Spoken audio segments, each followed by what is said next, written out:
Hello, dear students. How are you? I hope you all are fine at your home. Home, stay safe. So, dear students, today we will start our grammar portion. Okay. So, the first topic according to your book is determiners. Okay. So, we will start determiners today.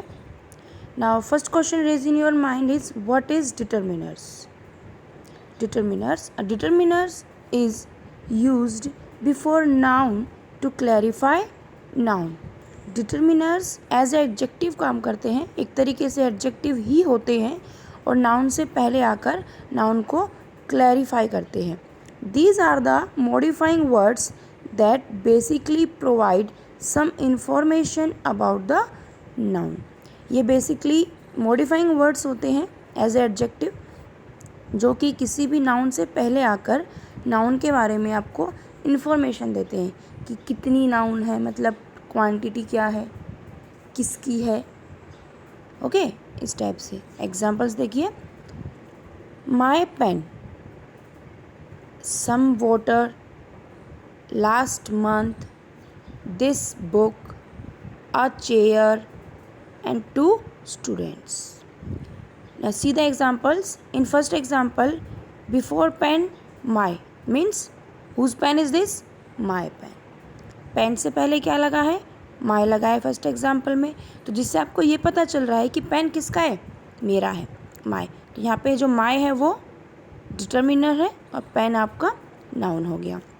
Now in second, some water. How much water? Some water. Okay, तो इससे आपको क्या पता चल रहा है कि water की क्वांटिटी क्या है, कि कुछ पानी है. Okay, in third example, last month. Which month? Last month. तो लास्ट आपका यहाँ पे क्या हो गया? Last is air determiner and month is air noun.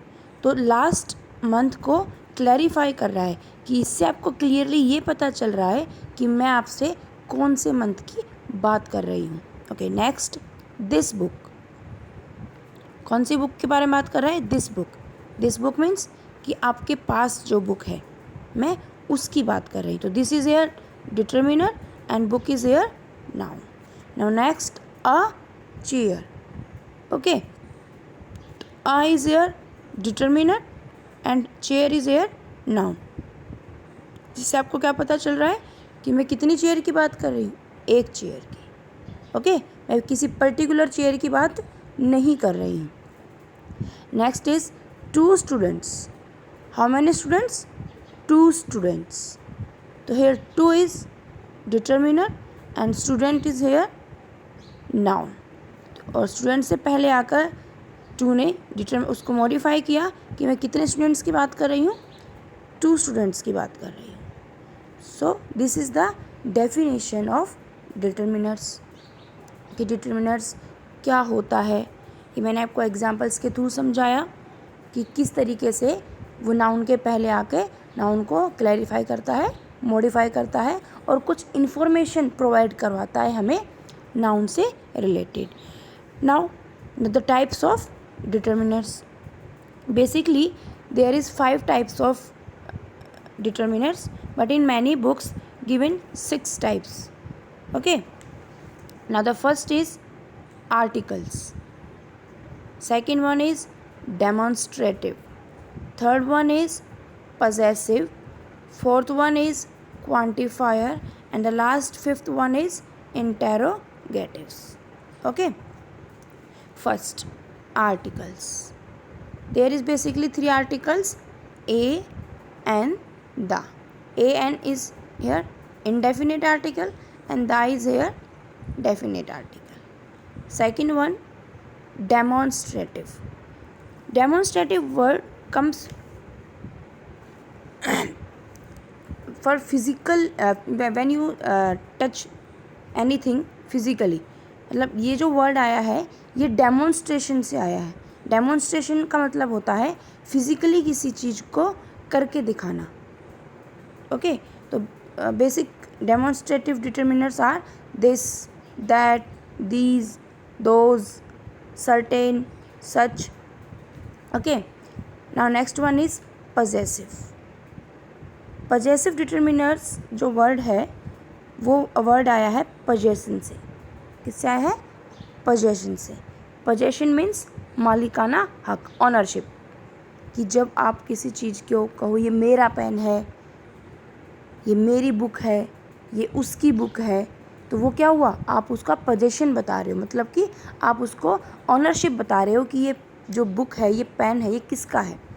Okay, तो basic possessive determiners are my, your, his, her, ours, etcetera. Okay, now the fourth one is quantifier. Quantifier determiners comes the word from quantity, which tells about the quantity of noun. मात्रा, मतलब आपको quantity के बारे में बताएगा आपको noun की, कि हाउ मच, हाउ मैनी, कितना आपने जो नाउन है उसकी क्वांटिटी क्या है। तो बेसिक जो क्वांटिफायर्स डिटर्मिनर्स हैं वो हैं some, few, little, etcetera. Okay, मैंने आपको अभी थोड़ी देर पहले बताया था basically there is 5 determiners but in many books there is given 6 determiners. उसका रीज़न ये है कि कई बुक्स में क्वांटिफायर और नंबर्स को अलग अलग डिटर्मिनर्स की तरह रिप्रेजेंट किया जाता है, लेकिन बेसिकली नंबर जो पार्ट होता है डिटर्मिनर का वो क्वांटिफायर का ही पार्ट होता है। ओके, इसलिए मैंने क्वांटिफायर में इंक्लूड किया है नंबर को, but in your book it is given separately. Okay, आपकी बुक के अंदर इसको सेपरेटली नंबर गिवन है, so don't be confuse. Now the number जो होते हैं वो 2 टाइप्स के होते हैं, कार्डिनल और ordinal. There are 2 types of number, cardinal and ordinal.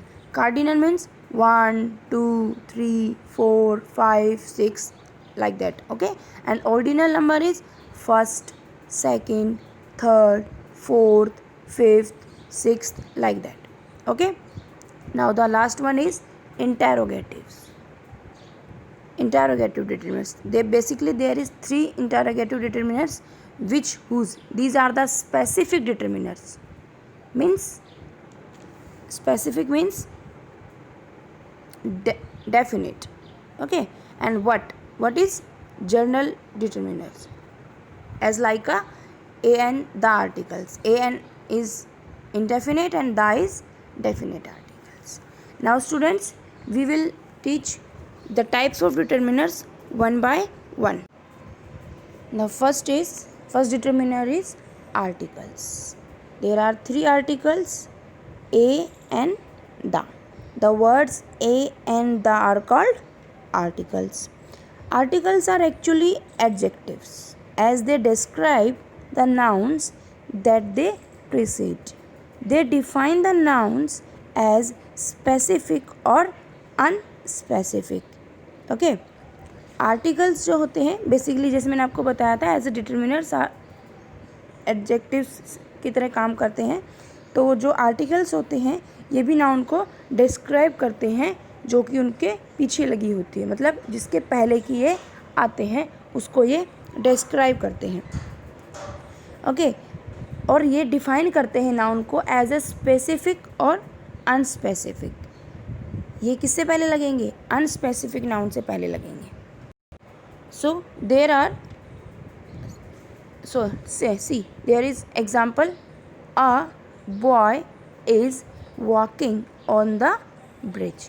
Here you can see a, it is the article defines boy, मतलब मैं किस बॉय की बात कर रही हूँ आप अभी उसको नहीं जानते।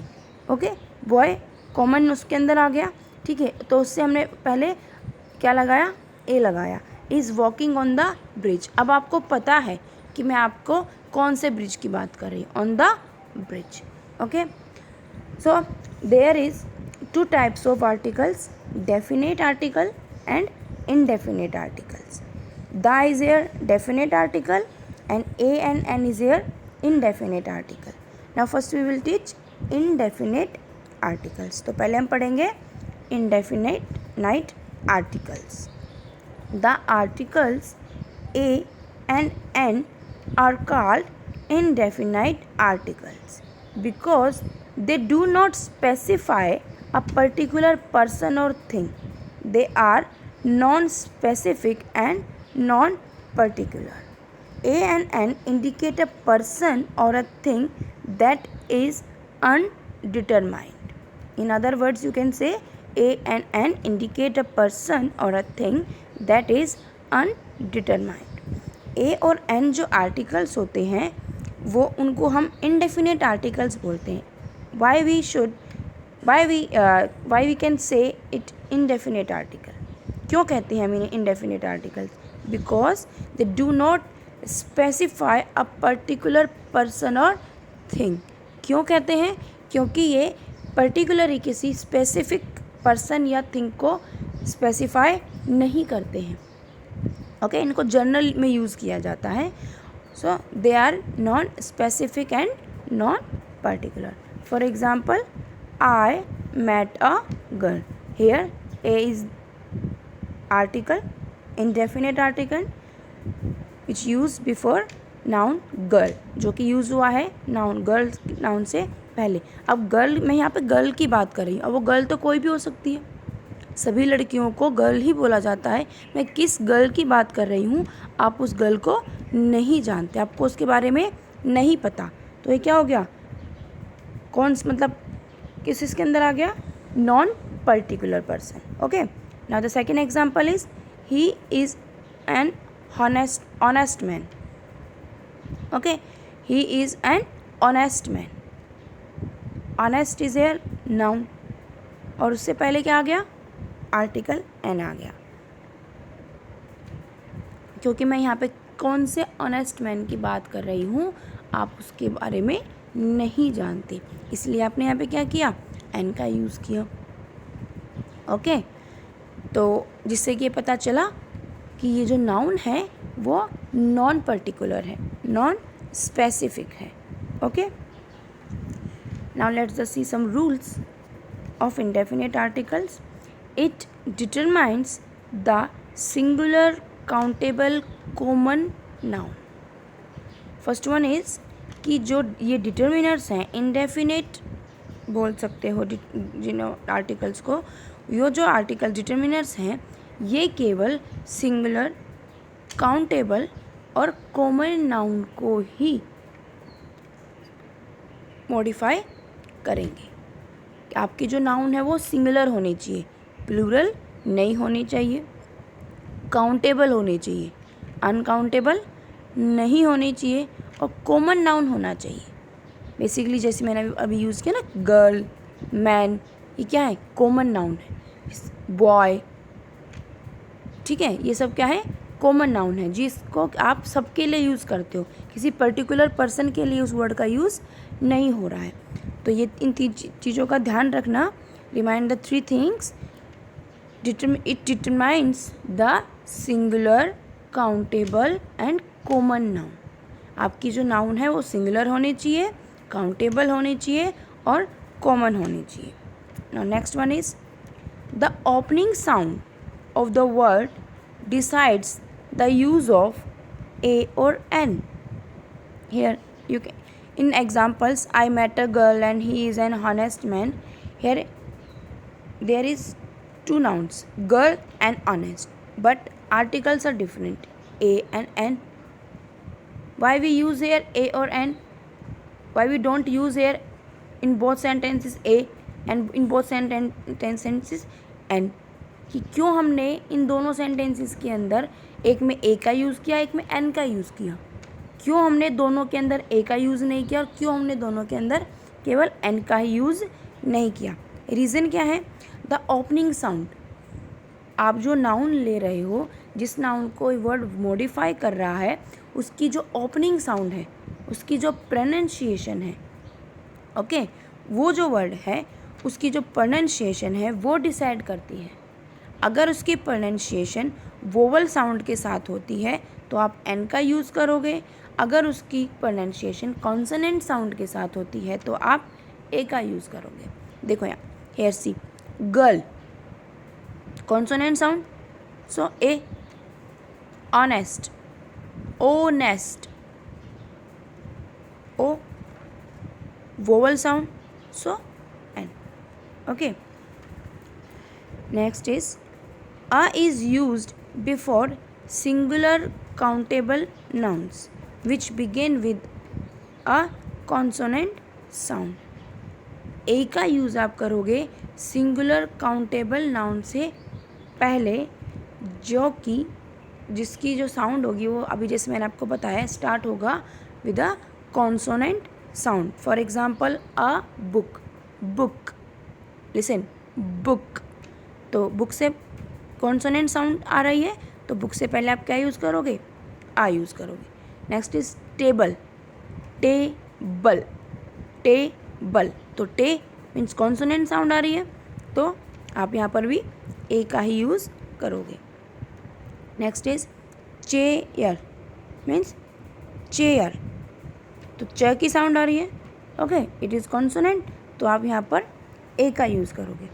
But some words begin with a vowel but begin with a consonant sound, so we use a before such words also.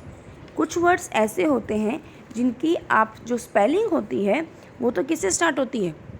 Vowel से, लेकिन जो उनकी साउंड होती है, उनका जो प्रोनाउंसिएशन आप करते हो, तो जो उनकी साउंड होती है वो कॉन्सोनेंट होती है. इसलिए आपको केवल साउंड के ऊपर ध्यान देना है, स्पेलिंग के ऊपर नहीं. द यूज़ ऑफ ए और an depends not on the initial letter of the word but on the initial sound. कि जो ए और एन का यूज़ है वो बेसिकली डिपेंड है साउंड के ऊपर. लेटर वर्ड्स की जो साउंड है उस साउंड के ऊपर डिपेंड करता है, ना कि वर्ड की स्पेलिंग के ऊपर. सो here you can see a university. See, university, the spelling of university is UNI. The vowels are AEIOU, that means U is air vowels, so according to the spelling N will come here, okay. But no, why? Because the sound of the university is the first, जो मतलब इसकी जो opening sound है वो university, university. तो university consonant sound हुआ, so a will come here, okay. Second European. अब ये भी आपका देखो ई से स्टार्ट है, वोवल से स्टार्ट है, तो अकॉर्डिंग टू द रूल यहाँ पर भी आपको क्या आना चाहिए था? एन आना चाहिए था. लेकिन जो इसकी ओपनिंग साउंड है, जो इसकी प्रोनाउंसिएशन हमने जब उसकी की, तो ये कॉन्सोनेंट साउंड दे रहा है, इसलिए इसके साथ भी क्या आएगा? ए आएगा. Next one is one eyed man. One start किससे हो रहा है? According to the spelling vowel से, ठीक है. लेकिन जो ओपनिंग साउंड है जिसका प्रोनाउंसिएशन किया तो क्या आया? वन. तो वन क्या हुआ? कॉन्सोनेंट. तो according to the consonant a is here, okay. तो ये आपको ध्यान रखना है कि द यूज़ ऑफ ए और an depends not on the initial letter of the word but on the initial sound. कि जो आपको ए और एन का यूज़ कैसे करना है, आपको स्पेलिंग पर ध्यान नहीं देना. स्पेलिंग में आगे कॉन्सोनेंट दे रखा है या वोवल्स दे रखा है, आपको उसकी प्रोनाउंसिएशन, ओपनिंग साउंड जो है आपको उस पर ध्यान देना है. अगर ओपनिंग साउंड कॉन्सोनेंट है तो आप ए का यूज़ करो, अगर ओपनिंग साउंड वोवल है तो आप एन का यूज़ करोगे, ओके. ना next one is we use a और an to talk about a person's profession. अब बेसिक यूज़ ए और एन के हम कहाँ कहाँ पे करते हैं कि when we talk someone's profession, अगर हम किसी के प्रोफेशन की बात करते हैं तो प्रोफेशन से पहले आपको क्या लगाना होता है? ए और एन, क्योंकि वो कॉमन नाउन हो गया, कॉमनली यूज़ हो जाता है. तो he is an engineer. Example है ही इज़ एन इंजीनियर. अब आपने यहाँ पे एन का यूज़ क्यों किया? क्योंकि ये ई वोवल से स्टार्ट हो रहा है, लेकिन जो इसकी ओपनिंग साउंड है, प्रोनाउंसिएशन है, वो भी क्या है? ई से ही स्टार्ट हो रही है, इंजीनियर. तो ये क्या हो गया? वोवल. तो वोवल से पहले क्या आएगा? An. Next one is she is a teacher. Teacher क्या है? प्रोफेशन. प्रोफेशन से पहले आपको क्या लगाना है? ए और एन का यूज़ करना है, लेकिन आपको फिर साउंड का ध्यान रखना है. टीचर, तो ये कॉन्सोनेंट साउंड है, so a is here, okay. Next one is we use a और an in number and quantity expressions. हम ए और एन का यूज़ नाउन की क्वांटिटी या नंबर को एक्सप्रेस करने के लिए भी कर सकते हैं। Remember one thing, a and an are the weak form, a and are the weak form of one. ये वन की वीक फॉर्म होती हैं ए और एन। अगर आप किसी के आगे 1 मंथ लिख रहे हो या 1 स्टूडेंट लिख रहे हो तो भी आपको पता है कि मैं एक ही स्टूडेंट की बात कर रही हूँ। और अगर मैं लिखती हूँ अ स्टूडेंट तो उसका मीनिंग भी सेम है कि मैं एक ही स्टूडेंट की बात कर रही हूँ, वो 2 नहीं हो सकते। Okay, now the example, I go to the gym 5 days in a week. अब देखो यहाँ पे, here in this sentence a week means week में एक बार, ठीक है, मतलब 5 दिन, और जो वीक है वो कौन सा, एक, मतलब वीक में 7 days होते हैं, तो 7 में से 5 days, उस एक वीक में 5 days आता है, तो वीक कितने हैं, एक। तो यहाँ पर मैं 2 वीक की बात नहीं कर सकती अब, क्योंकि मैंने आपको अभी बताया a and an are the weak form of the one. Weak form होती है वन की। अगर आपके नाउन से पहले ए और एन आता है तो उसका मीनिंग भी यही है कि क्वांटिटी कितनी है नाउन की, 1। Okay, second example is she will be there in half an hour. यहाँ पे देखिए in this sentence are, first of all the a and an use in first sentence weak consonant sound, so a, and in second r vowel sound, so n। Okay, अब यहाँ पे जो मैं r की बात कर रही हूँ तो n आ गया उससे पहले, मीन्स मैं आपसे 1 hour की ही बात कर रही हूँ, 1 घंटे की ही बात कर रही हूँ, 2 घंटे की, आधे घंटे की बात मैं यहाँ पे नहीं कर रही हूँ। Next one is we use n before the abbreviations that begin with A, E, F, H, I, L, M, N, O, R, S और X। Abbreviations means short form basically, ठीक है, जिसको आप शॉर्ट कर देते हो। आप देखना कभी बेसिकली कि जब आप किसी को भी किसी वर्ड का एब्रीविएशन लिखते हो तो वो आपको वोवल साउंड के साथ मिलेगा, लेकिन जब आप उसको एक्सपेंडेड फॉर्म में लिखोगे तो वो आपको कॉन्सोनेंट साउंड में मिलेगा। ओके, जैसे M P, M P, M P, अभी साउंड क्या है, एम पी, एम, ए की साउंड आ रही है स्टार्टिंग में, ओपनिंग साउंड, तो यहाँ पे एन आएगा। लेकिन जब आप इसका एक्सपेंडेड फॉर्म में लिखोगे member of parliament, member, okay, तो मैं की साउंड आई तो वो क्या हुआ, कॉन्सोनेंट। तो आप अ मेंबर ऑफ पार्लियामेंट लिखोगे, लेकिन जब इसका एब्रीविएशन लिखोगे एम पी तो आपको क्या लिखना है, an M P. Okay, the opening sound of M P is consonant and the opening sound of member of parliament is consonant। okay, here see some examples, he is an MLA, here is the MLA, M, A की sound आ रही है, सो vowel sound है, तो आपको vowel sound से पहले क्या लगाना है, एन का यूज़ करना है। Next is she is an MEd, MEd master in education. अगर आप इसका एब्रीविएशन लिखते हो एमएड तो आपको इससे पहले according to the opening sound आपको एन का यूज़ करना है। लेकिन अगर मैं एमएड की एक्सपेंडेड फॉर्म लिख दूँ मास्टर इन एजुकेशन तो ये किसकी ओपनिंग साउंड क्या हो गई, कॉन्सोनेंट हो गई। कॉन्सोनेंट है तो आप उससे पहले आ लगाओगे। Okay, now the note, the use of a और an depends not on the interior letter of the word. अभी मैंने आपको बताया था द यूज़ ऑफ ए और an depend not on the interior letter of the word but on the interior sound. ये चीज़ आपको हमेशा ध्यान रखनी है कि जो ए और एन का यूज़ है वो स्पेलिंग के ऊपर बेसिकली डिपेंड नहीं करता है, वो डिपेंड करता है ओपनिंग साउंड के ऊपर, pronunciation of the word. Okay, word के प्रोनाउंसिएशन के ऊपर डिपेंड करता है। So this is the first type of determiners. First type is article, and there is two types of articles, definite and indefinite. Today we teach indefinite articles. Okay, in our next class we will teach definite article the. So dear students, be attentive, listen the video carefully and enjoy it. Thank you.